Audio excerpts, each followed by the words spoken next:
En el año 2008, en septiembre del 2008, en septiembre del año 2008, con la quiebra del banco norteamericano Lehman Brothers, estalló la crisis económica mundial, que algunos catalogaban ya entonces como una crisis de gran repercusión internacional, histórica, superior incluso a la de 1929. ¿Cómo se manifiesta una crisis? Una crisis se manifiesta en lo que llaman la interrupción de los circuitos de circulación del dinero y los circuitos de compra y venta. Es de alguna manera lo que le sucede al corazón de los animales cuando se interrumpen los movimientos de sístole y de diástole. Hay una parálisis de la economía. Por eso algunos llamamos a esa crisis el infarto de Wall Street, un colapso económico mundial. Y resaltemos una cosa que es importante. La crisis estalla en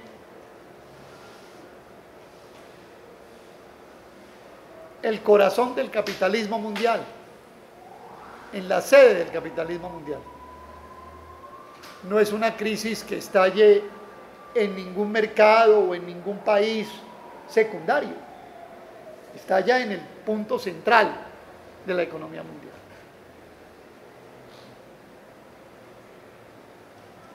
¿Cómo se identificó esa crisis? Esa crisis se identificó como un estallido de un negocio financiero que entonces se conoce como el de las hipotecas subprime. Hipotecas subprime quiere decir hipotecas cuyos beneficiarios son personas con una limitada capacidad de pago. Esto es bien importante tenerlo en cuenta. Estaba estudiado que una hipoteca subprime tenía 6 veces más probabilidades de impago que una hipoteca normal, por decirlo de alguna manera. Es decir, en el mundo financiero existía pleno conocimiento de que ese era un negocio que podía francamente fracasar. Incluso el asunto se amplifica porque se da una sucesión de eventos en los préstamos que va ampliando el tamaño, el volumen del negocio, que lo permite llamar como una especie de burbuja, así se llamó, hipotecaria. Pongamos un ejemplo. Yo como banco le hacía un préstamo a un ciudadano o ciudadana por $100 por una casa que valía 50. Y esos $100 los aseguraba con una aseguradora por si me fallaba el pago en 80. Y esa aseguradora a la vez iba y se reaseguraba con otro banco, con otra empresa aseguradora, hacía un paquete de esas hipotecas y se reaseguraba. Y al final lo que había era un juego de ruleta rusa a ver a quién le estallaba la hipoteca. Pero el capital financiero mundial y global sabía que este era un negocio que iba a fracasar.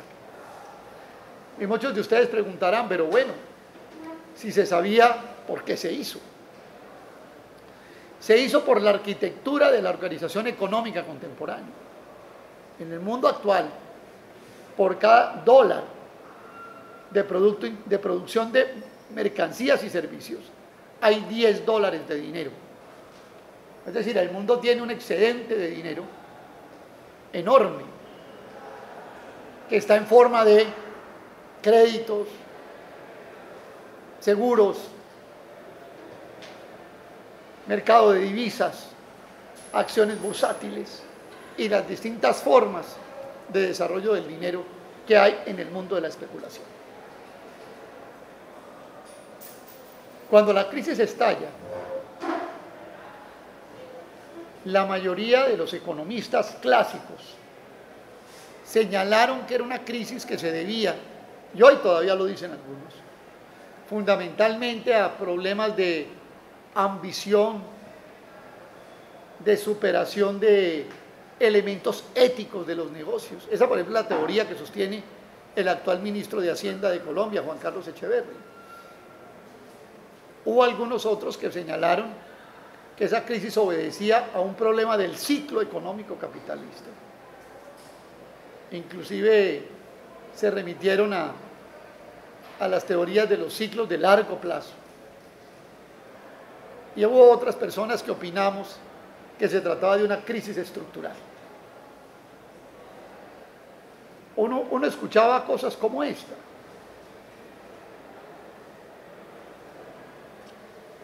Fracasó el capitalismo. Fracasó el neoliberalismo. Estalló el capital financiero. Se va a derrumbar Estados Unidos.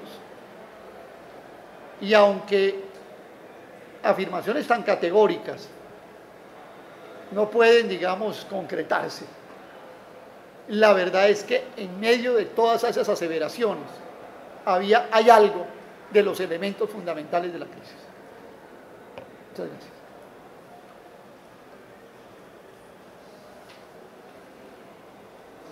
El análisis de la crisis lo hemos ubicado en 4 grandes órbitas. Una que tiene que ver con las contradicciones propias del capitalismo. Otra que tiene que ver con las contradicciones propias del capital financiero, de la economía financiera.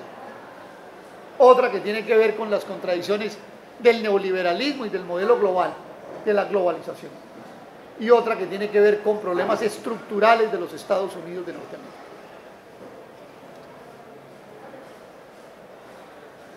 Que en cuanto tiene que ver con el capitalismo.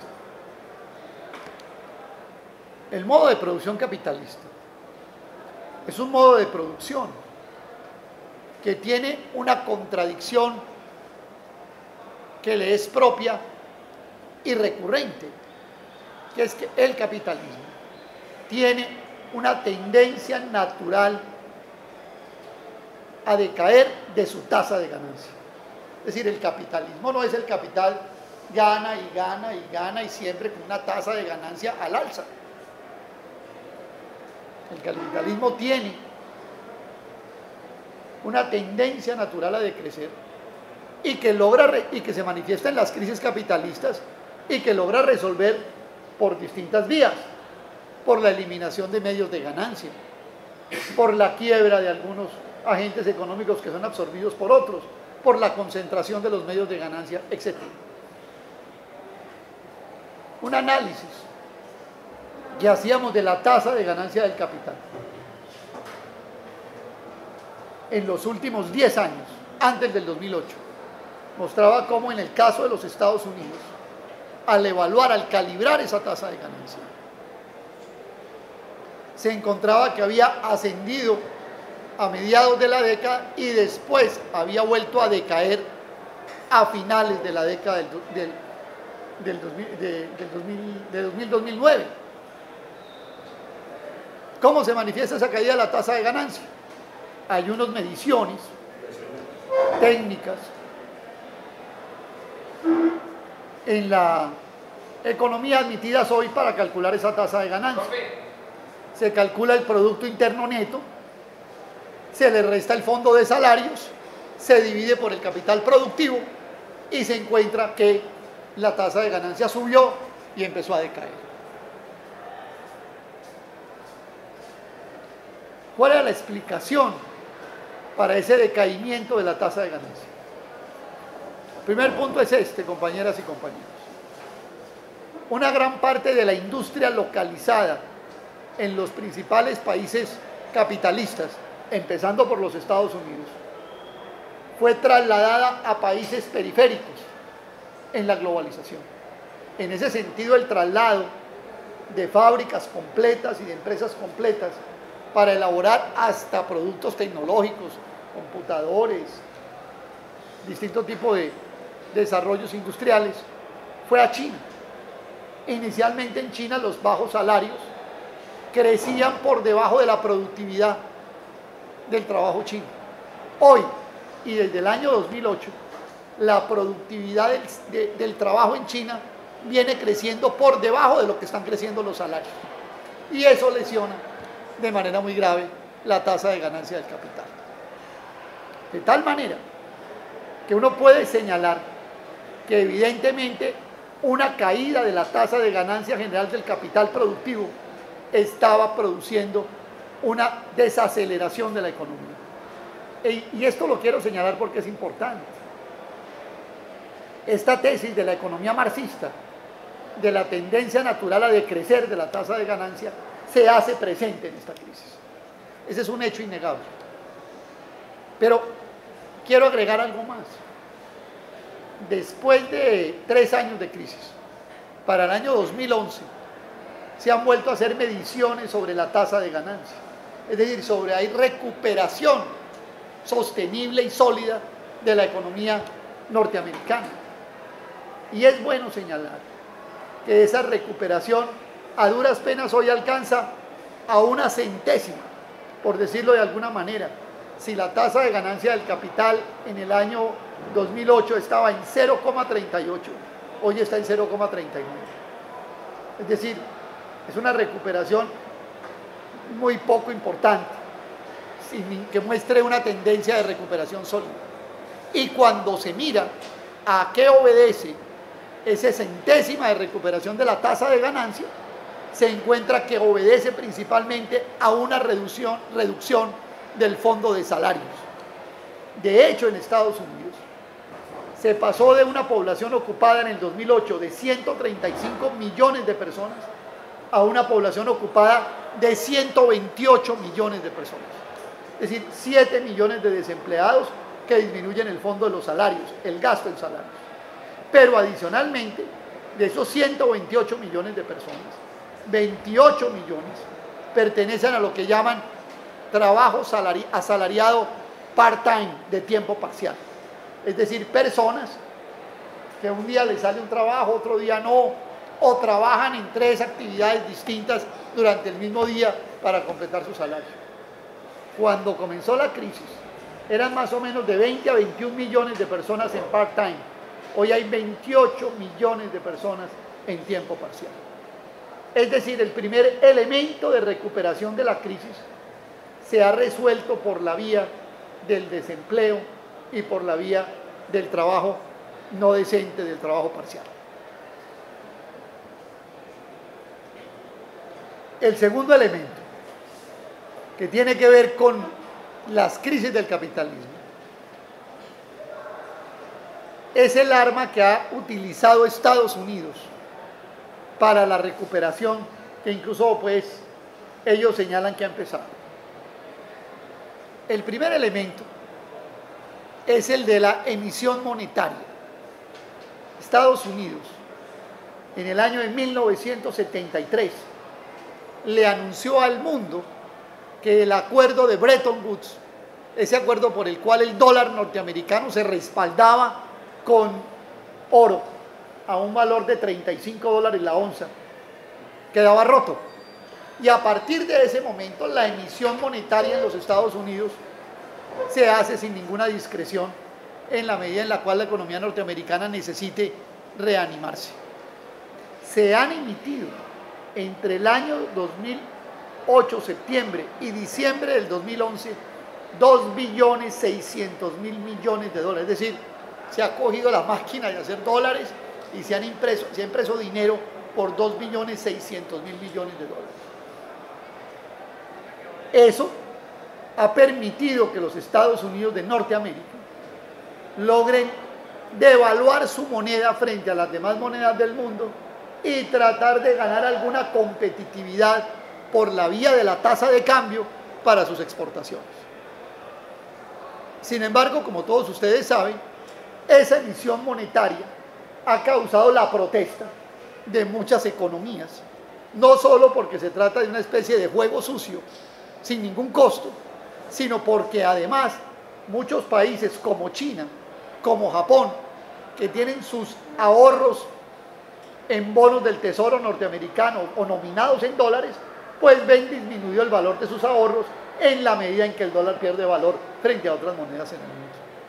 Eso suscitó que tuviera que ir a, bueno, ellos han entonces, algunos de estos países, Japón, China, incluso la India, han empezado a tratar de desarrollar intercambios comerciales por fuera del dólar. Y eso suscitó una ida de uno de los grandes linces de las finanzas norteamericanas, el señor Paulson, o Paul Volcker, a China. Y allí, cuando llega a China y le hacen el reclamo, Volcker dice: nadie los obligó a que pusieran sus reservas en dólares. Y de paso les advierto que pasarán muchas mañanas antes de que el dólar norteamericano deje de ser la moneda mundial. Es decir, es evidente que Estados Unidos es consciente de que la emisión monetaria constituye una defensa de su economía. Y el segundo elemento, o diríamos tercero, fuera del desempleo y la baja de salarios, fuera de la emisión monetaria que ha utilizado Estados Unidos en estos últimos años, es la guerra, es la acción militar. Tiene que ver con, en primer lugar, la enorme militarización de la economía norteamericana. El 83% de la industria norteamericana pertenece a lo que se llama el complejo militar industrial. Compañías o empresas como Boeing producen más motores para aviones de guerra que aviones comerciales. Compañías como Caterpillar tienen comprometidos enormes recursos en la provisión de bienes para el ejército norteamericano y por supuesto para la exportación de armas, que para las labores conocidas de construcción y agricultura, etcétera, etcétera. El complejo industrial norteamericano es prácticamente un complejo altamente dependiente de los contratos del Pentágono y de la Secretaría de Defensa.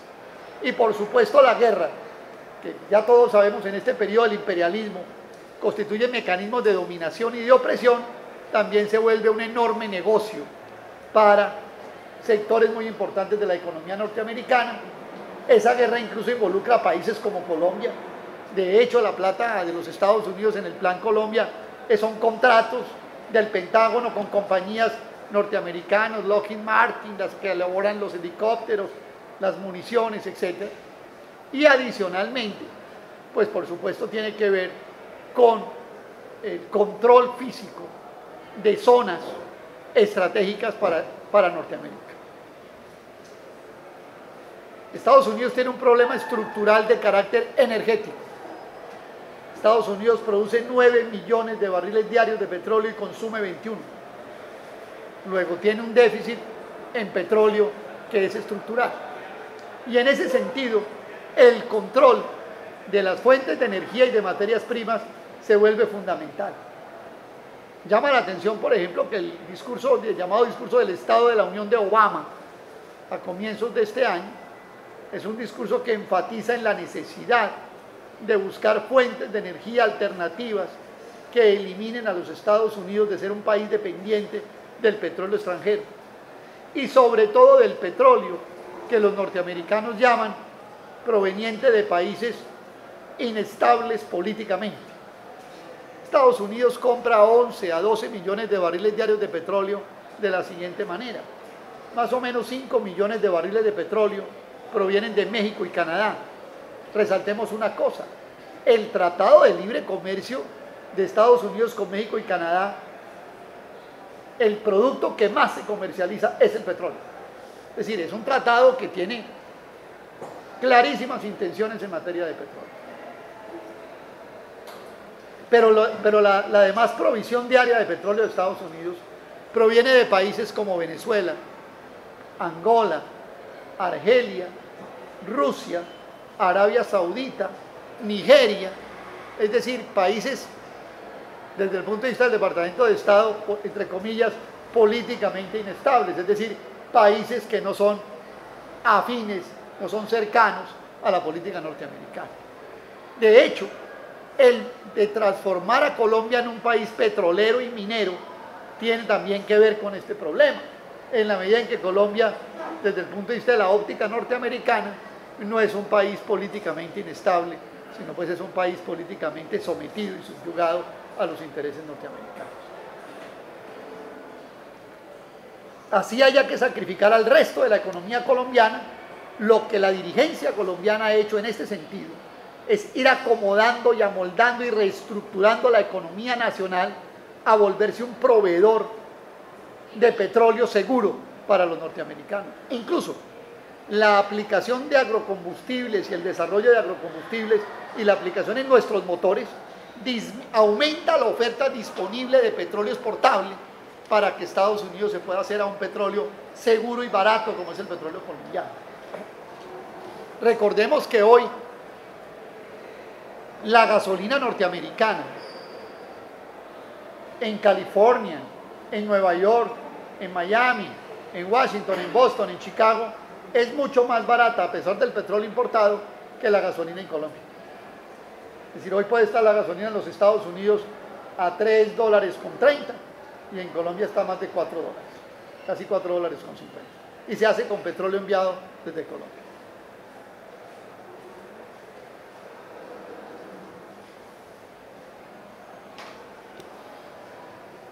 El segundo elemento de la crisis es el que tiene que ver con el capitalismo financiero. Y algo esbozaba yo al comenzar la conferencia.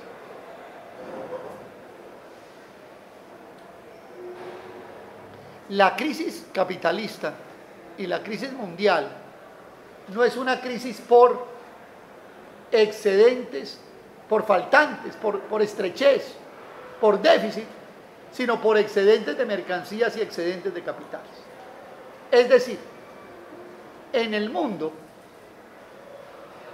la capacidad de consumo y de demanda de la población por la pobreza es inferior a la capacidad infinita de producción que tiene el capitalismo.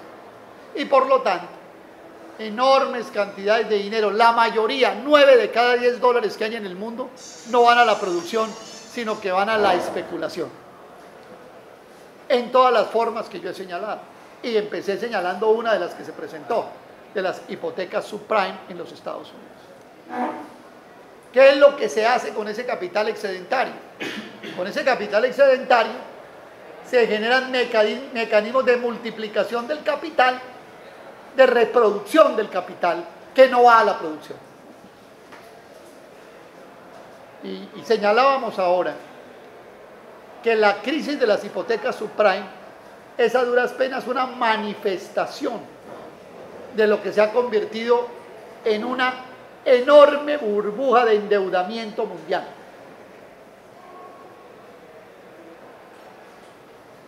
Hagamos una nota.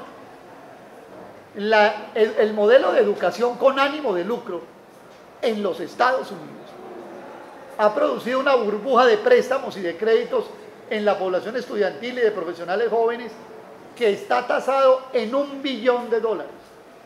Cuando hablo aquí de billones, hablo del billón en español de 12 ceros. O sea, no hablo de miles de millones, sino de millones de millones.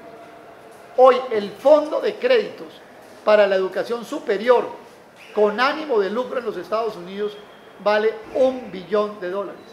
Y para que ustedes vean el tamaño de esa burbuja, puedo decirles que ese fondo de dinero es superior al fondo de dinero que los bancos destinan para las tarjetas de crédito en los Estados Unidos. O sea, es más la deuda de ánimo de lucro que la deuda por tarjetas de crédito en los Estados Unidos. De educación con ánimo de lucro que la deuda por tarjetas de crédito en los Estados Unidos. Es decir, todo hay que volverlo una burbuja, todo hay que inflarlo para que el dinero pueda ocuparse en algo y tenga una tasa de retorno.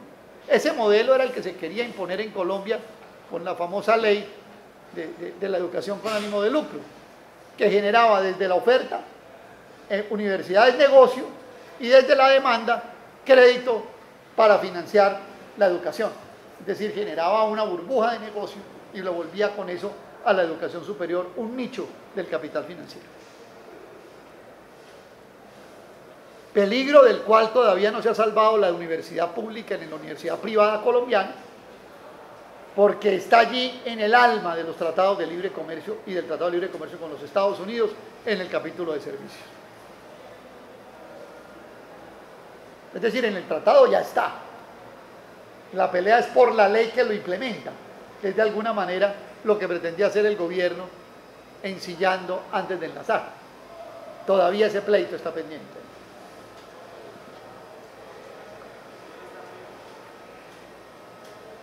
El endeudamiento a nivel mundial tiene unas dimensiones que prácticamente son fantásticas.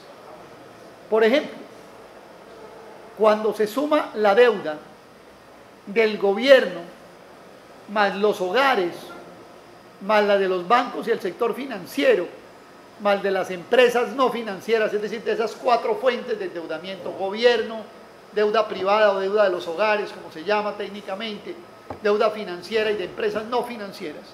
El resultado de esa suma, en el caso del Japón, que es el país más endeudado del mundo, es de 450% de su Producto Interno Bruto. Es decir, el Japón, por cada dólar que produce, debe 4,5. Le sigue la Gran Bretaña o el Reino Unido con 380%. La reina Isabel, quien la ve, es una de las grandes deudoras a nivel mundial. Y aquí hago una nota: yo creo que Gran Bretaña es el secreto mejor guardado de esta crisis mundial. No se les olvide a ustedes que Gran Bretaña fue el que montó la burbuja de Islandia. Islandia, ese pequeño país, tal vez algunos de ustedes vieron la película Inside Job, que muestra un poco lo de Islandia. ¿Cómo era la cosa de Islandia? Era muy sencilla. Los ingleses colocaban crédito en los bancos de Islandia, la gente tomaba créditos para comprar acciones de las mismas empresas inglesas en Inglaterra y crearon una burbuja accionaria. Cuando los ciudadanos de Islandia no tuvieron cómo pagar los créditos, se derrumbó toda la montaña de naipes y está ahí guardada. Por primera vez en la historia de la libra esterlina, Inglaterra tuvo que emitir en esta crisis financiera y económica. Es decir, ya la cara de la reina se vende sin respaldos o circula sin respaldo. Incluso yo pensaba hoy que esta arremetida de Cameron en Malvinas tiene que ver también con una especie de desarrollo militar a lo inglés, de la expansión económica, de buscarle dinámica económica al Reino Unido. Los ingleses han sido, pues, unos asesinos históricos, eso lo sabe todo el mundo. Pues, Inglaterra, no digamos los ingleses, pues, para salvar al pueblo inglés.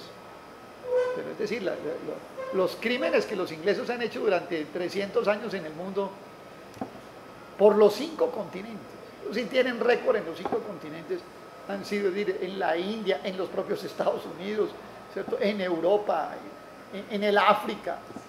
Eso no tiene, pues, parangón. Para eso no tienen escrúpulos. Y como Dios salva a la reina, entonces no hay problema. La reina va absuelta de antemano, ¿cierto? ¿Sí? No tiene pecado para cometer. Países como Suiza, como Corea del Sur, Francia, Italia, España, y estoy hablando Estados Unidos, estoy hablando de las economías más poderosas del mundo. En todas ellas, el endeudamiento, sumando todas estas fuentes, está por encima del 300% del Producto Interno Bruto. Es decir, yo le decía ahora a Saulo que cuando yo escribí el libro El infarto de Wall Street, la economía de los Estados Unidos, bueno, yo en ese libro parto de la hipoteca subprime, de la crisis de las hipotecas subprime. Yo señalo cómo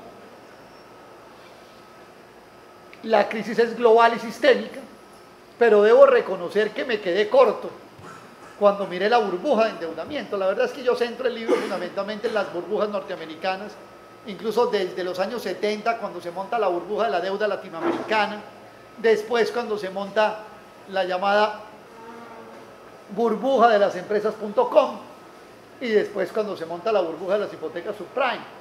Hay un economista norteamericano que es bastante simpático, yo diría que se llama Eric Jansen, que se dedicó a medir el tamaño de las burbujas norteamericanas. Entonces Jansen tiene una teoría que es bastante coherente, y es que él dice, la burbuja que sigue a la que se reventó tiene que ser más grande por dos cosas. Una, porque tiene que recuperar lo perdido anteriormente. O sea, si la otra fue de 7, de 10 billones de dólares, entonces la que sigue tiene que ser de 14. Primero para recuperar las pérdidas de los 10 anteriores y segundo para agregarle pues su parte nueva a los excedentes de capital. ¿Sí? Jansen está hablando ahora de una burbuja mundial energética y de infraestructura. Algo parecido a la locomotora mineroenergética y de infraestructura del doctor Santos.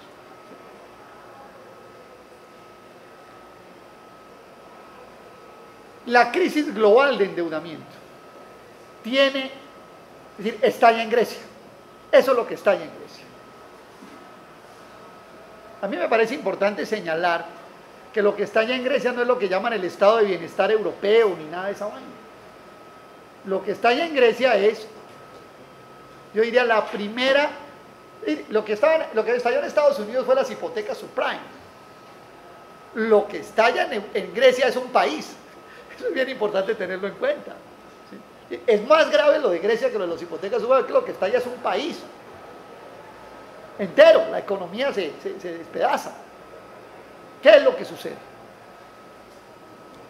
Cuando se constituye la Unión Europea, yo me acuerdo que en esto tuve en una emisora en Bogotá, en Radio Santa Fe, un debate bien profundo con el doctor Juan Camilo Restrepo sobre este análisis.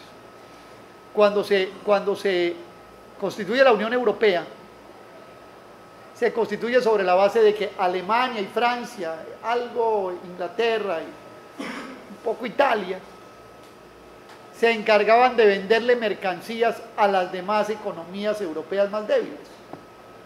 Entonces Grecia compraba Mercedes-Benz, Audis, máquinas, tranvías. ¿Sí? Ahora los franceses andan vendiendo mucho tranvía.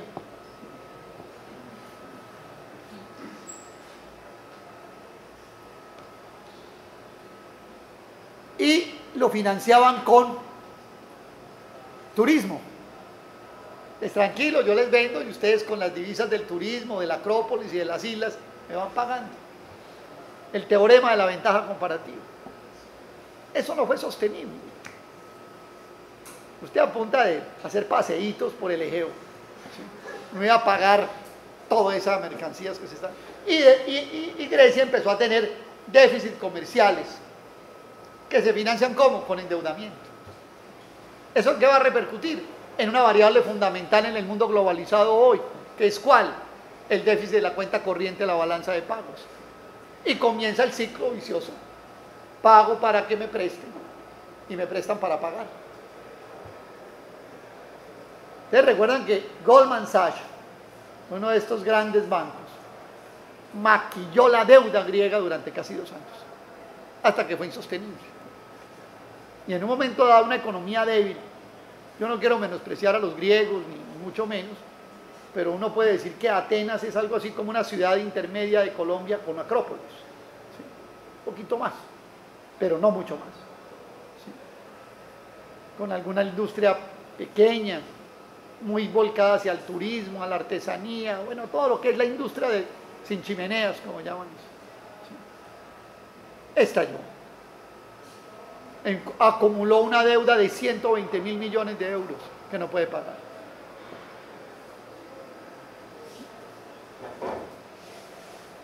Pero esa operación que se hizo con Grecia, también se hizo con Portugal, también se hizo con España, también se hizo con Irlanda, también se hizo con Italia. Entonces lo que hacían los grandes bancos alemanes y algunos franceses e ingleses era que quebraban las economías europeas comercialmente y las financiaban con deuda. Y por eso endeudan los gobiernos, endeudan los hogares, los bancos domésticos de cada país también, e incluso las empresas no financieras.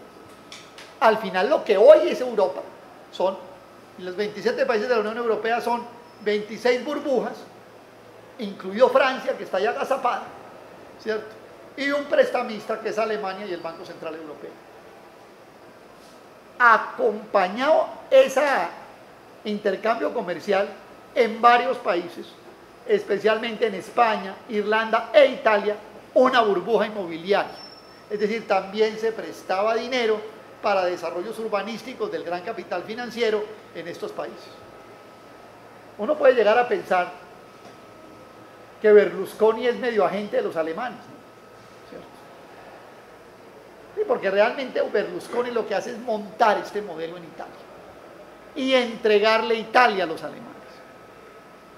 El gran ganador hoy de la crisis mundial es Alemania. Alemania se tomó a Italia.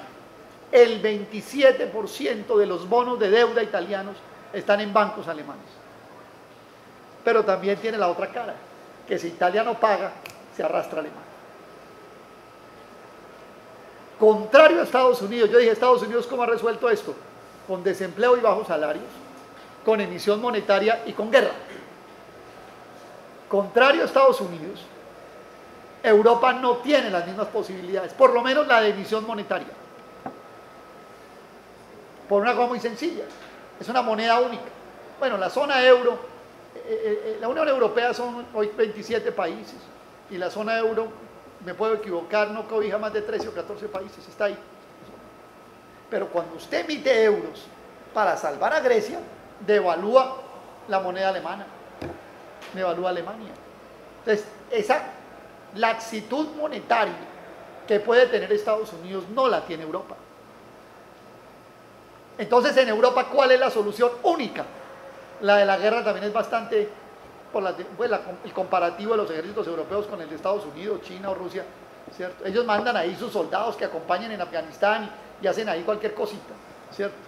Pero entonces en Europa sí la única solución es todo el peso de la crisis sobre los trabajadores y las clases medias. Mira, eso sí les cae es 22,5% de desempleo en España. Es una cifra prácticamente fantástica. Es que lo que está sucediendo en el mundo de hoy es algo que nunca nos habíamos imaginado. Si es que ahora van a empezar a migrar los españoles a buscar trabajo, los sudacas van a ser aquí los españoles en Colombia. No se entusiasmen, que dentro de poquito aquí llegan Piqué y todos esos a jugar al Atlético Bucaramanga.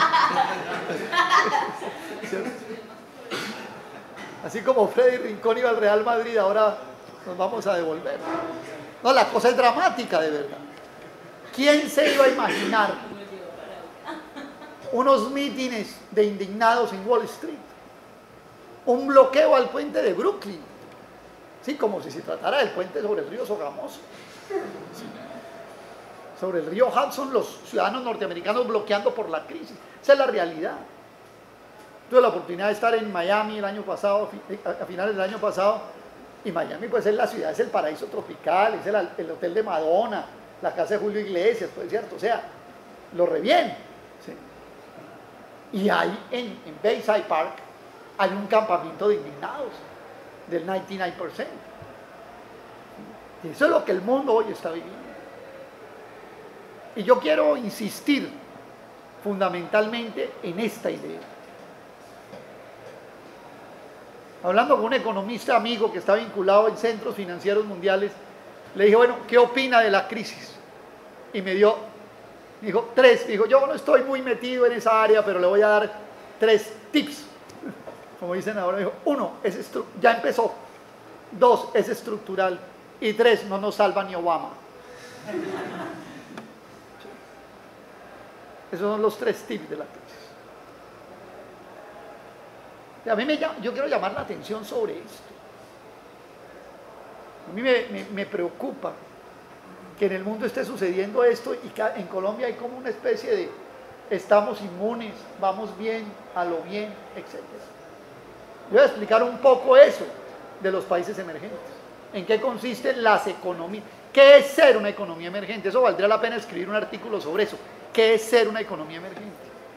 Y cuando dicen, no, la ventaja que tiene la crisis es que las economías emergentes nos pueden dar la mano. ¿Qué quiere decir las economías emergentes nos pueden dar la mano? Quiere decir que en las economías emergentes vamos a vaciar la crisis, les las vamos a cargar a ellos, se van a convertir en los tubos de desagüe de la crisis. no va a alcanzar con acabar con las clases medias y trabajadoras de Europa, sino que hay que desarrollar toda una política para ir a descargar los excedentes de mercancías y de capitales en esos países. Yo explicaba esto un día en un curso en la CUT, de la Confederación Sindical Americana, más o menos de la siguiente manera. Estaban en una fiesta en el tercer piso, una fiesta a todo taco, orquestas, trago, todos eran bonitos, hombres y mujeres, bueno, una maravilla, comida, lujos. Y esa fiesta duró 18 años. Y llegó un momento en que se acabó la fiesta. Y los de la fiesta, que estaban en el tercer piso del edificio, empezaron a bajar. Y llegaron al segundo piso y encontraron unos apartamentos abiertos. Uno decía Colombia, estaban en una fiesta también. No cover, no portero, para adentro. Y en eso es en lo que estamos. Y llegaron los que echaron de la fiesta del norte y llegaron a la fiesta del sur. Y ya empezaron los primeros tropeles. Y ya en una esquina ya de la fiesta va un agarrón en Rubiales, ¿cierto? Eso es. ¿O es que el capital extranjero viene a darle mejores condiciones laborales a los trabajadores? Y ahora todo el mundo está comprando carros y viendo a los de la fiesta nuevos que llegaron y tan bonitos y todo, ¿cierto? ¿Sí? Ya llegaron a tomarse el páramo de Santurbán. Eso es lo que está pasando, compañeras y compañeros. Pero espérense ustedes que comience a agotarse el trago. Ya las muchachas están cansadas, no quieren bailar tanto, ¿cierto? Se empieza a acabar la comida, los tipos comienzan a echarse los ceniceros entre los bolsillos, ¿cierto? ¿Qué es lo que va a pasar en estos países? Eso es lo que está pasando. Aquí estamos montando una burbuja. El país burbuja es Colombia. Ahora estallaron esas y vienen y montan otras acá. Las locomotoras de Santos son eso. Que son las locomotoras, que son los no sé cuántos billones de macroproyectos viales. ¿Qué es eso? Además le quitaron el anticipo a los constructores colombianos con base en el síndrome Nule, ¿cierto? Para que venga el gran capital financiero a hacer los proyectos. La minería no es esto. Estamos hablando de 15.000 millones de dólares de inversión extranjera, 82% en petróleo y minería, con petróleo a $100 el barril, con 90 millones de toneladas de carbón. ¿Sí? Bueno, y cuando este mundo de allá se empiece a revertir y empiece a caer el precio del petróleo y las demandas de carbón a dejar de funcionar, ¿qué va a pasar aquí?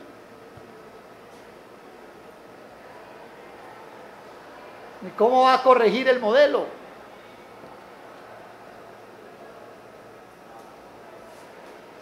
Con una moneda sobrevalorada a 1.700 pesos el dólar. O sea, es que hoy uno saca $1 y la gente se lo rechaza. Dice, no, deme pesos. Imagínense, el peso pinchado. La foto de Gaitán.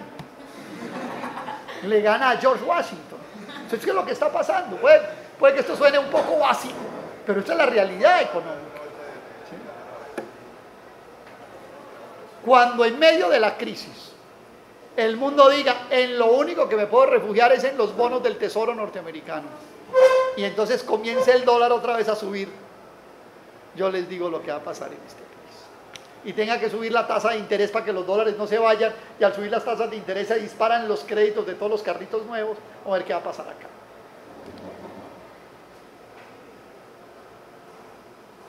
Eso es lo que se viene en la economía colombiana, porque esa es la parte lógica del desarrollo.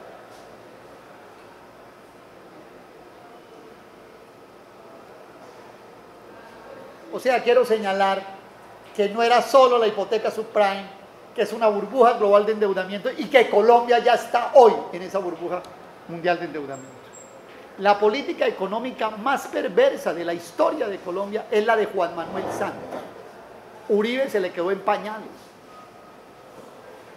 Estamos en una economía altamente dependiente del capital extranjero. pero con un agravante. Cuando Colombia suma, póngale cuidado a eso, cuando se suman en Colombia los dólares que entran por inversión extranjera, cualquiera que sea el tipo de ella, por los dólares que entran por nuestro endeudamiento, más los que entran por nuestras exportaciones, más las remesas que mandan los hogares, más el narcotráfico, más las transferencias, más todo lo que entra de dólares en Colombia. Y a esa sumatoria se le quitan lo que importamos, más la deuda, más el servicio de la deuda, más los dividendos y las utilidades de las empresas extranjeras en nuestro país, más todo tipo de otros egresos, el país tiene un déficit en su economía. Y nosotros también ya estamos cebando un déficit recurrente en la cuenta corriente de la balanza de pagos. El año pasado tuvimos 10.000 millones de dólares y este año vamos para un tanto más, estimo yo. ¿Por qué? Porque en el tercer trimestre del año 2010 el déficit era de 6.000 y pico de millones de dólares y terminamos en 10.000. Este trimestre del 2011, el tercer trimestre, se acabó con cerca de 6.800 millones de dólares de déficit y vamos para otro tanto o más. ¿Qué tiene que hacer el país para cubrir ese déficit? Endeudarse. ¿Cómo respalda ese endeudamiento? Con exportación de recursos naturales y materias primas, es decir, exportando café, esmeraldas, oro, petróleo y carbón. Dependemos de eso.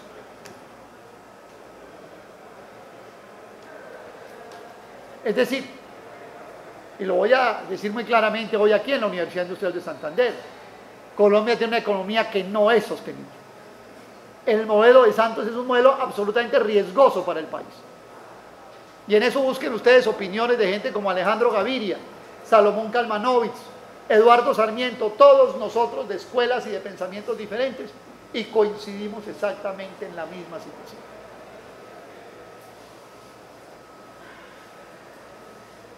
Comparen ustedes lo que pasó en Argentina a comienzos del siglo XXI con lo que está pasando en Colombia.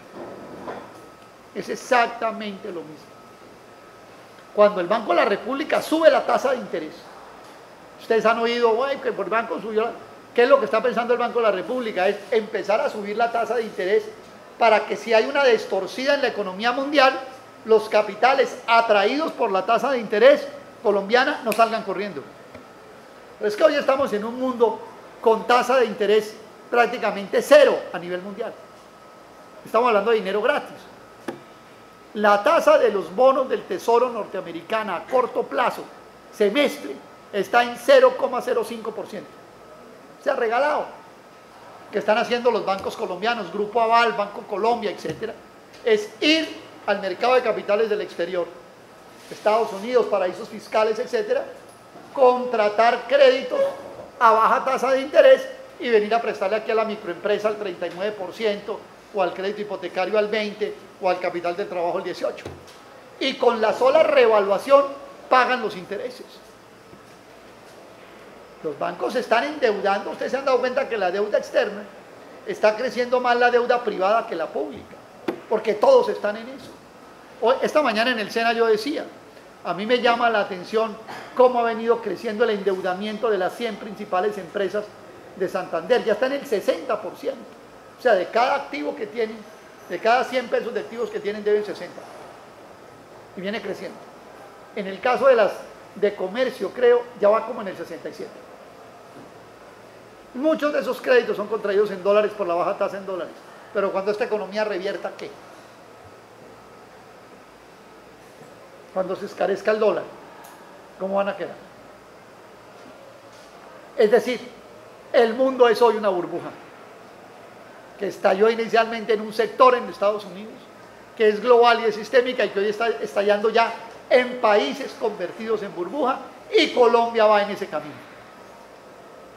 Es el mismo fenómeno de Grecia, es el mismo fenómeno de Italia, es el mismo fenómeno de España. ¿Qué es lo diferente?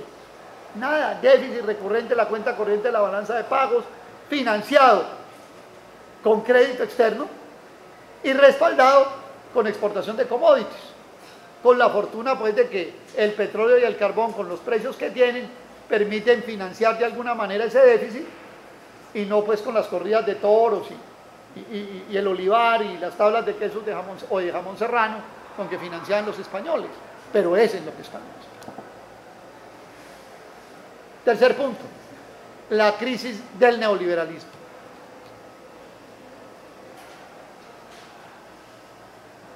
O sea, el primer punto es la tasa de ganancia del capital. En segundo lugar es el capitalismo financiero. Bueno, digamos esto sobre el capitalismo financiero para terminar. El capitalismo de por sí es caótico. Es la ley de la ganancia y la ley del más fuerte y el capitalismo salvaje. Todas esas vainas que ustedes saben, pero el capitalismo financiero le agrega un componente más de caos al por sí caótico capitalismo. Tercero, el neoliberalismo. ¿Qué fue el neoliberalismo? ¿Qué fue la globalización? ¿Qué fue la apertura? ¿Qué es el libre comercio? Nadie puede olvidar que el neoliberalismo, la globalización, el libre comercio, la apertura, fue el mecanismo que se inventaron para derrumbar aranceles, protecciones y controles a los capitales y a las mercancías para darle salida a los excedentes de las grandes economías, para relocalizar industrias y aumentar tasa de ganancia, y ya lo mencioné, China, México, Sri Lanka, etcétera, etcétera, India. ¿Cuál es el resultado de 20 años de globalización? El resultado de 20 años de globalización es muy sencillo. Las economías del sur del mundo han acumulado ahorro y capital que se traslada al norte del mundo para especular con él. Esa es la globalización. O sea, al final de cuentas, la plata fue en China no sé qué, exportó allí, el otro compró, el otro vendió, este ganó. Pero al final de cuentas, ¿qué pasó? Estos hicieron una acumulación de este periodo y estos cogieron esa acumulación y especulan con eso. Esa es la globalización. Es decir, hay unos países que tuvieron superávit en sus operaciones y unos países que tuvieron déficit en sus operaciones. Es decir, hay unos países que financian la globalización y hay otros países que esa financiación la cogen para especular. El ahorro chino financia el consumo norteamericano, digámoslo de esa manera. Entonces, cuando uno coge el resultado de la cuenta corriente de la balanza de pagos de los principales 30 economías del mundo, usted encuentra que hay unas que tienen excedentes y hay otras que tienen faltantes. ¿Cuál es el principal faltante? Estados Unidos de Norteamérica. Estados Unidos de Norteamérica tiene un déficit en la cuenta corriente de la balanza de pagos más o menos de $500 billion anuales. $500 billion. El déficit comercial es mayor, pero con la entrada y salida de capital y si tienen superávit en servicios, al final tienen $500 billion. ¿De dónde saca Estados Unidos $500 billion? Pues saca de los superávit de China, de India, de Rusia. La economía más sana del mundo hoy es la de Rusia. El endeudamiento ruso no llega ni al 70% del Producto Interno Bruto, de todos los orígenes. Y Rusia va a ser el primer productor y exportador mundial de petróleo dentro de 2 años. 14 millones de barriles diarios de petróleo por encima de Arabia Saudita.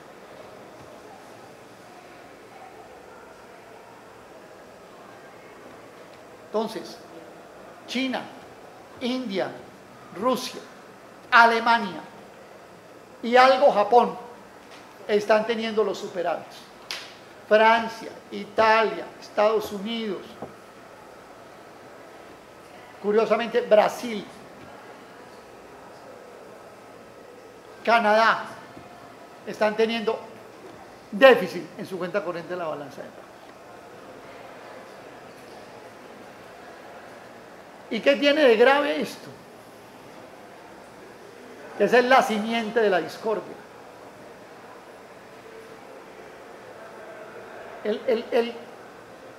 El comercio exterior y en general las operaciones externas en el mundo son lo que se llama un juego de suma cero.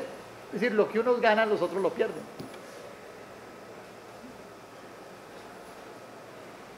Entonces, aquí en el mundo hay una guerra económica.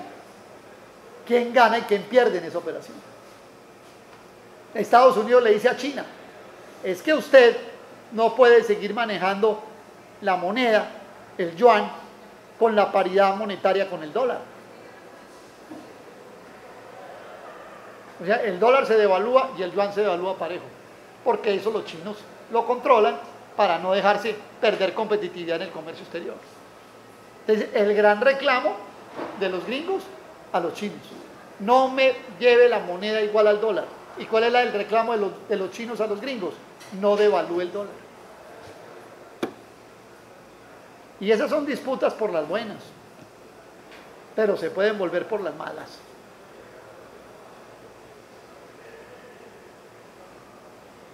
Es muy importante entender este problema.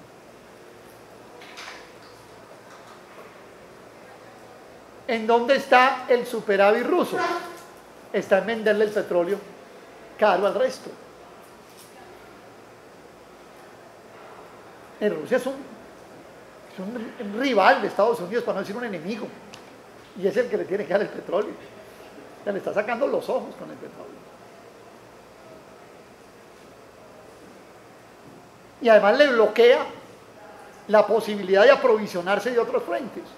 Entonces, Rusia es un gran aliado de Irán y de Siria, los dos países que están en el estrecho de Hormuz, por donde va el petróleo de Irak, donde va el petróleo de Arabia Saudita y el de los Emiratos Árabes Unidos.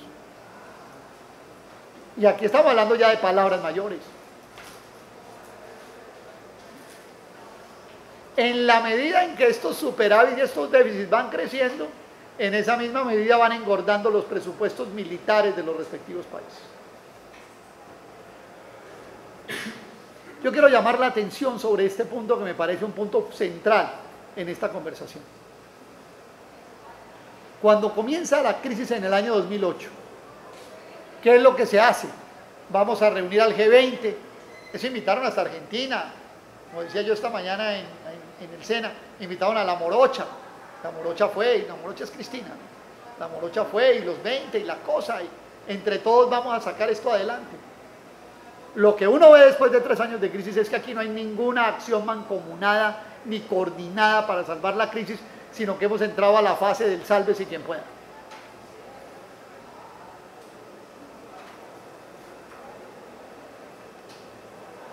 Europa y Estados Unidos se lanzan sobre Libia. Sin embargo, Alemania, China y Rusia votan en blanco en el Congreso de la Seguridad de la ONU, Consejo de Seguridad de la ONU. Y para Siria ya no votaron en blanco, vetaron la decisión. Y Rusia no solamente hizo eso, se fue para Siria, donde tiene una base militar, dotó al gobierno del partido Baath de Siria de misiles antiaéreos con entrenamiento militar, y para que no le van a hacer el aguacero que le hicieron a Gaddafi. Y ahí está. Y Irán es una punta del estrecho de Hormuz y Siria es la otra. Y detrás está Rusia. Y Rusia con China. Es decir, esa crisis del neoliberalismo y de la globalización, que se da por un desequilibrio en todas las operaciones externas, donde unos países tienen el superávit y con ese superávit financian el déficit de otros, y que se vuelve una contradicción económica casi que antagónica, está entrando a fases diferentes de confrontación, a fases no solidarias de solución de la crisis.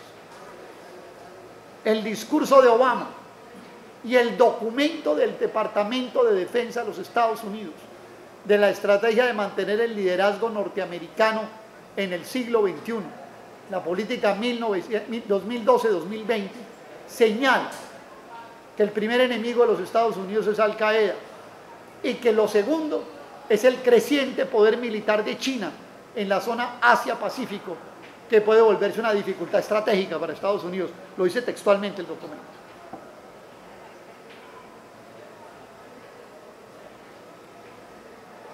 Es decir, que introducir el elemento de violencia, de guerra, en la solución de la crisis, no aparece como un elemento extraño, sino incluso como una consecuencia que puede tomar cierta lógica. ¿En dónde se origina la crisis? Se origina la crisis violenta en los resultados del modelo de globalización, en que hay países que tienen superávit, hay países que tienen déficit, y esa se vuelve una contradicción antagónica que si no se resuelve por la vía concertada económicamente, se resuelve por otras vías.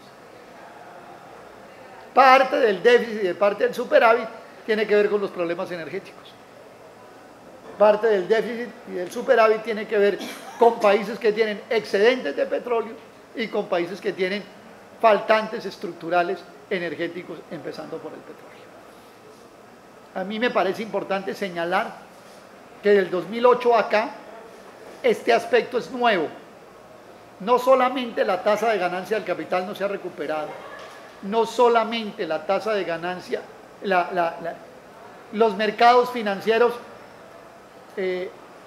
han dejado de producir burbujas, sino que las siguen produciendo ya, no de sectores, sino de economías completas, sino que además la solución de la crisis comienza a ser no una solución pacífica, económica y concertada, sino una solución con componentes muy violentos. ¿Qué está pasando en Siria? El cuento es que ahí hay un señor que mata niños. Bueno, y no sé, seguramente los aviones han matado niños. No lo voy a negar, o no sé, pues si lo dicen. Pero lo que hay en Siria montado es una subversión de los países occidentales.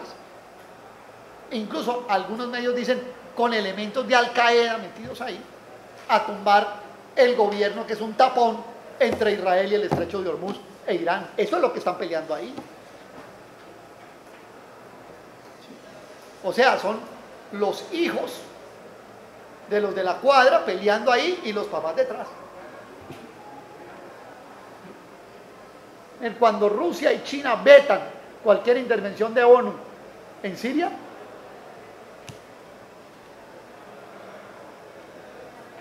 es más, Estados Unidos, en ese llamado despertar árabe, en ese Arab Awakening, como dicen ahora, no tiene todo seguro tampoco. El documento del Departamento de Defensa de los Estados Unidos dice que el despertar árabe produce retos y posibilidades. ¿Qué opinan del lío de Egipto? Es clarísimo que la junta militar manda a un agente de civil a que agarre a cuchillo a los de hermandad musulmana que van a hacerle barra a ese equipo. Porque esa junta está que se cae. Perdieron las elecciones. Eso es lo que está pasando en el mundo. Ahora, Egipto es clave. Egipto es la puerta de Palestina y de Israel. Siria es un país claramente allegado al movimiento Hamas y al movimiento Hezbollah. Luego, no aparece una solución pacífica a la crisis. Para no hablar de temas como Corea. Corea del Sur es un país estratégico para los Estados Unidos en esa zona de Asia, en el mar meridional de China. Ha sido un enclave geopolítico desde la guerra de Corea. Y es más, si uno hace un análisis de la economía política del Tratado de Colombia con Corea, ese es un tratado de Estados Unidos 2.0. Las inversiones norteamericanas en Corea son enormes. Luego aquí nos va a llegar mucha mercancía hecha en Corea en fábricas norteamericanas.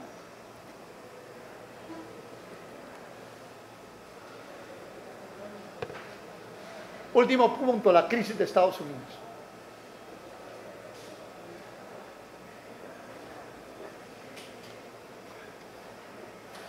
Cuando estalla la burbuja hipotecaria del año 2008, que una cantidad de hogares norteamericanos no pudieron pagar las hipotecas, se corrió como un primer velo de pobreza en Estados Unidos. Hubo una revelación, y es que en Estados Unidos hay una capa social de pobres, casi como desconocida, tapada.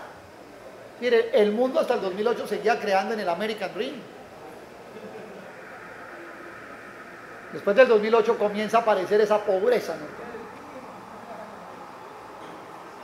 Ninguna de las medidas que ha tomado Obama han resuelto ninguna de las contradicciones básicas de los Estados Unidos, ni económicas ni sociales. Por el contrario, se han agravado. Estados Unidos, entre el año 2008 y el año 2011, vio subir su deuda pública de 9,6 billones de dólares a 15 billones de dólares. Es decir, subió casi el 70%, 6 billones de 9, súmenlo. O sea, un país que vive de la deuda.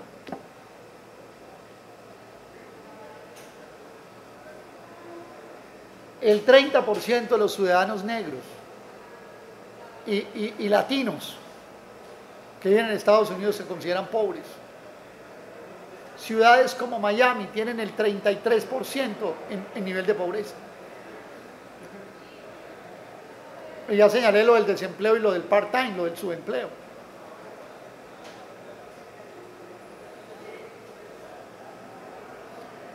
Pero hay una cosa sobre la que quiero llamar la atención.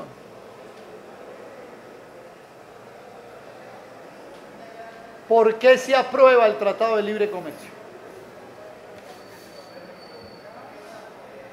Estaba congelado. El Tratado de Libre Comercio con los Estados Unidos se aprueba porque Estados Unidos, Obama convence a los demócratas de que la única forma de salir de la crisis es ir a masacrar a Colombia, Panamá y a Corea y a todos con los que hay que hacer tratado. El tipo dice a los demócratas, dice, mi hermano, aquí no nos queda sino exportar, ir a matonear a esos tipos allá. Ir a meterles un aguacero, ir a la fiesta del segundo piso. Incluso la gente dice, no todos vamos a disfrutar de la fiesta, seguramente que hay gringos que se van a fregar también, no sé. Pero la que lo convence a la élite es sin escrúpulo, maestro, nos vamos para allá. La política económica de Santos es una política que yo diría de colonización del país, pero no de cualquier colonización, sino una adecuación de Colombia como colonia en tiempo de crisis. O sea, una adecuación para darle salida a la crisis del norte. Esa es la política económica de Santos. Y en eso Santos es juicioso. Hay que reconocerle su disciplina. Dice, yo me voy a dedicar este año a montarle el TLC a los Estados Unidos en Colombia. Ha habido cosas cínicas. Perdónenme que use ese adjetivo. Pero yo les hago una pregunta. ¿Ustedes han visto algún vicepresidente de cualquier país que va a otro país y dice, oiga, firmen ese tratado con Colombia, que ese tratado los favorece a ustedes? ¿Ustedes conocen algún vicepresidente que haya hecho eso? O sea, que el de Afganistán fue a Kuwait y dijo eso. O que el de Mongolia se fue para Japón y le dijo, oiga, venga, firmen un tratado con Mongolia para que nos ganen. Que esto está documentado. Yo lo llamo la teoría del masoquismo económico. Es que le preguntó, perdónenme si soy un poco anecdótico acá, pero un muchacho Vélez que trabaja en CNN, un hijo de Vélez, ese el futbolista, ¿sí? Le pregunta, hay un video, búsquenlo, eso está en la web. Le pregunta a Angelino, oiga, pero usted ¿por qué está promoviendo el tratado? Si usted sabe que Colombia es perdedor, le pregunta a Vélez. Y el tipo dice, lo que pasa es que si perdemos nos volvemos competitivos. No, por eso digamos la teoría del masoquismo económico, ¿sí? Una nueva teoría de Angelinomics, ¿sí?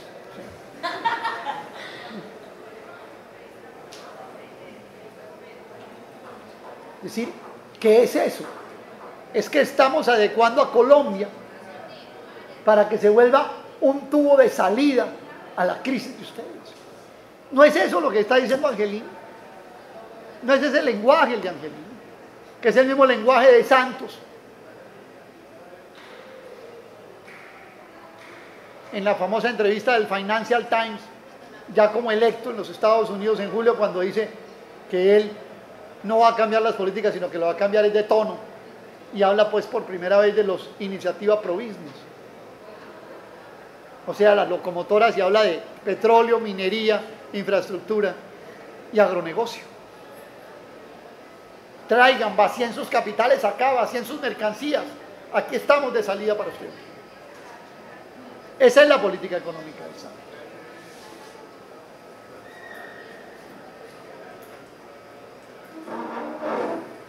Y surge una pregunta: ¿se salva Estados Unidos con eso? Lo que está seguro es que se hunde Colombia. Lo que no está seguro es que se salve Estados Unidos. Entre otras cosas, porque eso no son salidas a la élite, al gran capital financiero. Eso no son las salidas para el pueblo norteamericano.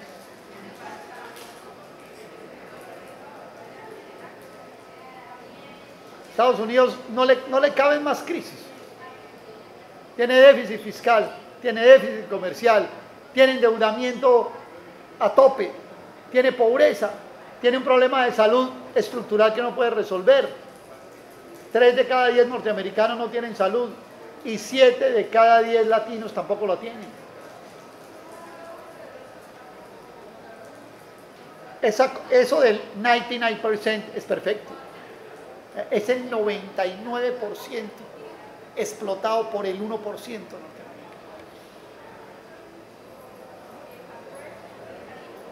Tiene déficit energético, tiene problemas ambientales. He leído sobre el deterioro de la infraestructura, que era una de las grandes fortalezas norteamericanas. Tiene dependencia del petróleo de países hostiles. Y tiene guerras. Estados Unidos hoy tiene 2 guerras. Bueno, y va para 3 o para 4, no sé para cuántas. Pero uno va a Estados Unidos y nadie se acuerda que es un país que está en guerra. Con un ejército, me dicen que de voluntarios. No, es un ejército de conscriptos. Yo tuve un alegato en televisión con un tipo ahí. No, es que el ejército gringo es de voluntarios, no es de conscriptos. Que vaya y pelee y de plomo por Estados Unidos y gánese la ciudadanía. Eso es lo que han hecho. ¿Cuánta gente no se va para Irak a dar bala para volver a que le den una residencia o una ciudadanía? Eso no es una forma de coaccionar a la gente para ir.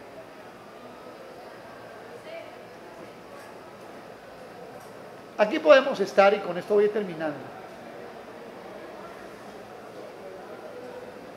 Compañeras y compañeros, frente a una situación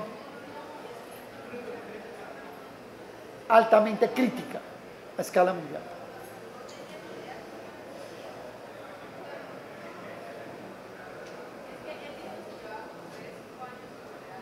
Como decían los chinos hace 30 años, hay un gran desorden bajo los cielos. Y yo creo que los sectores más avanzados de Colombia y a escala mundial no pueden pasar desapercibido esto. Estos sectores democráticos, los que pensamos en este país, en la nación, en un mundo diferente, en un país distinto, tenemos 2 posibilidades. O nos sumamos a administrar la crisis, o confrontamos la crisis. Ese es el punto. O uno se sienta a ver cómo ayuda a administrar. Por eso yo decía, cómo compra tambrías franceses, ¿sí? O ver cómo salva a la población. Ese es el punto. Eso casi que es una decisión incluso individual. Cuando se dice la educación es con ánimo de lucro, esa propuesta le sirve a alguien y perjudica a alguien. ¿Usted de qué lado se pone? Eso es así de sencillo. No tiene problema. Ahora, sabiendo que al favorecer está favoreciendo al capital financiero en un nuevo nicho de negocio que crea, en medio de una solución de crisis, se puede colocar allí excedentes de capital. Eso implica un tipo de educación. Yo hacía una explicación microeconómica sobre el tema de la educación. Lastimosamente no tenemos aquí cómo escribir, pero les puedo decir algo. Cuando uno lleva la educación a los mercados, se genera lo siguiente. La oferta en educación es lo que se llama en economía una oferta elástica. ¿Por qué? Porque montar una universidad, perdónenme compañeros, yo sé, comparto con ustedes el respeto por la educación superior, por la universidad, pero montar una universidad es lo más fácil que hay. Yo salgo al garaje de mi casa y pongo universidad tal, universidad Saúl, y le digo aquí a la compañera que estudia ¿qué? Historia, usted es la decana de sociales. Compañero, ¿qué estudia? Ya tengo la facultad. ¿Tú qué estudias? Le tengo aquí a la decana de economía. Y con 5 monto una universidad y unos pupitres. Y me pongo a tramitar la licencia en el ICFES. O sea, uno puede montar una universidad, un colegio, una escuela muy fácilmente. 5 pupitres, un tablero, unas sillas de segunda que el hijo le ayuda por la noche a lijarlas y la organiza y quedó la universidad. Quiero decir que la oferta en educación es elástica. Entonces, cuando se hizo la ley 30, que aumenta fundamentalmente la cobertura, eso es así. Yo preguntaba ahora, a mí me llamó la atención. Me dice Saulo, la Universidad Industrial de Santander tiene 20.000 estudiantes. Y les aseguro que la planta de profesores no ha crecido ni 5. Por lo menos los de planta. Entonces, ¿qué es lo que uno hace? ¿Qué fue lo que hizo la ley 30? A esa oferta, que por sí es elástica, le aumentó la demanda. Entonces, una demanda, aquí está la oferta, aquí está la demanda, ¿cierto? Hizo un desplazamiento en la curva de demanda. Que, si bien no se refleja en el precio, se refleja en la calidad. El mercado educativo no corrige por precio, sino corrige por calidad.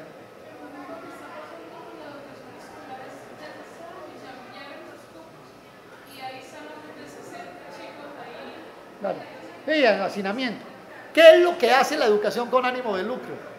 Estimula la oferta. Aquí está la oferta, estimularon la demanda, ahora estimula la oferta. Y baja el precio, pero corrige con calidad. ¿Qué es lo que pasa en salud? Es lo contrario. La oferta en salud es altamente inelástica. Hacer una clínica, un hospital, un centro de salud, no lo puedo hacer en el garaje de mi casa. ¿Sí me entienden? Y más en una política de privatizaciones donde lo que se han cerrado es clínicas, hospitales y servicios. Entonces la oferta lo que se ha hecho es volverse más inelástica. Y usted estimula la demanda, lo que hace es ponerle precio cada vez mayor al servicio de salud. En el caso de la educación es lo contrario, puede bajar el precio, pero corrige con calidad. La educación con ánimo de lucro, que corrige en el mercado educativo, no estoy de acuerdo con que la educación sea un mercado, pero estoy explicando cómo opera en la lógica del mercado, ¿sí? La educación con ánimo de lucro, que es el estímulo de la oferta con ganancia, en el mercado educativo corrige con calidad y es concomitante a la colonización del país. No está por aparte. A mí me parece muy importante que los compañeros tengamos esta idea. Eso que está pasando en la educación con ánimo de lucro está ligado a volver a Colombia una colonia de Estados Unidos, de ser un país proveedor de recursos naturales y materias primas. Aparentemente aparecen como proyectos aislados, pero están concatenados, son parte de lo mismo. De tal manera que de alguna forma, cuando la MANI o las organizaciones estudiantiles que le han puesto este pleito al gobierno nacional, no restrinjan la lucha exclusivamente a ese punto, sino que puedan ampliar un poco más el panorama de cuál es el telón de fondo de lo que se está combatiendo. Esa es la forma concreta que toma en ese sector la recolonización de Colombia. Como en Santurbán toma la misma forma, es la forma de la minería, el saqueo, ¿cierto? Descarado, despiadado, sin control, sin respeto de lo social, de lo ambiental, de lo económico, del agua, de nada, con tal de sacar pues unas onzas de oro. Eso toma aquí, pero son parte del mismo paquete. Es, digamos, una pequeña arista de un poliedro del que hemos hablado hoy, pero que es fundamental y que, si se entiende en su verdadera profundidad, se le da un contexto pues mucho mayor. Yo quiero terminar diciendo lo siguiente. En un mundo como este, que acabo de describir hoy, de manera yo sé que muy somera y en pinceladas muy gruesas, a pesar de lo que muchos no creen o no quieren creer, se puede presumir, e incluso en el mediano plazo, grandes transformaciones mundiales.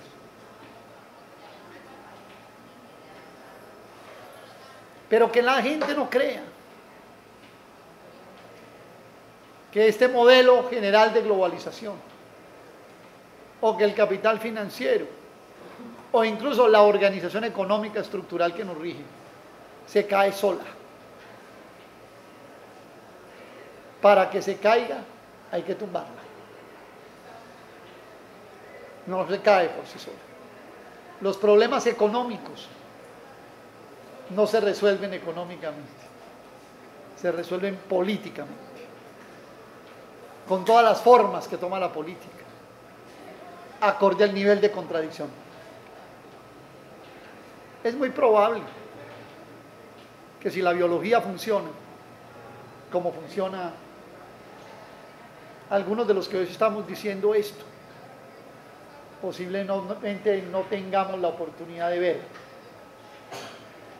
un punto culminante de estas contradicciones.